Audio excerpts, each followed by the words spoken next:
Are you where you want to be from the start of August, even going back to spring ball to 2 days before the game? Is this where you feel like you would be? You always wish you had more time. I love practice, but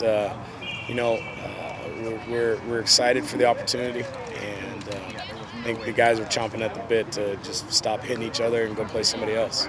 6-6 last year. Obviously, you have your sights set a little bit higher this year. Where do you see or feel the team has improved most from last year?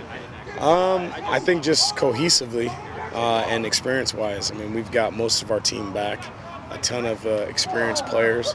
We have to stay healthy. We got to get a little bit of luck.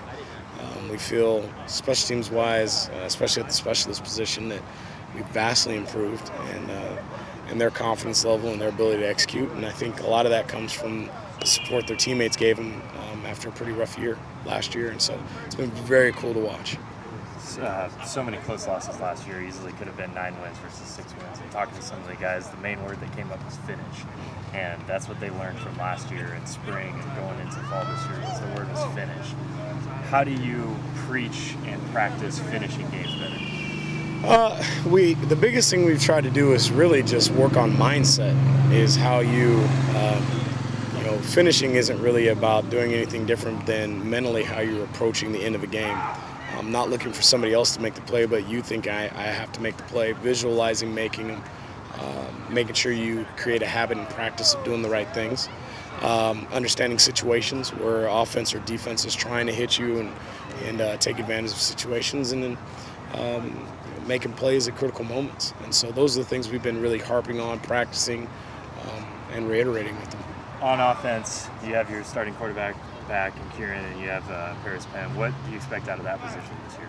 A lot of productivity. I mean, those are two outstanding players who are even better young men, and very proud and very lucky to have two guys that are that capable. They work together. They cheer each other on. I mean, it's been one of the coolest things I've ever had a chance to watch.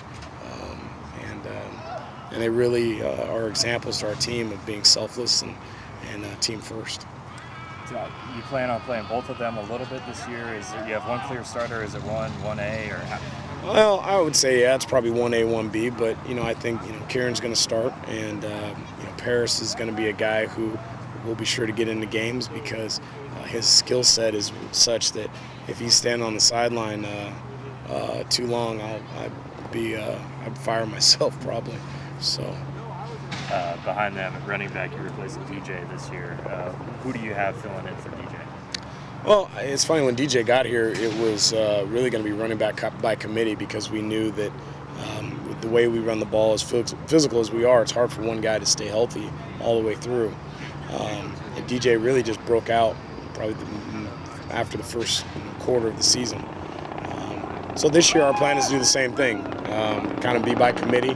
We feel like we can go 4 deep and win a lot of games in this conference, and that's our plan unless someone starts to separate themselves the way DJ did. A lot of points, a lot of yards last year, and I know that doesn't mean anything without the wins, but do you feel production-wise that you should be similar? Production-wise, we should be better. I mean, if that's what we're looking for in ways that we can continue to increase that production. On the defense, how do you feel about the defense as a whole?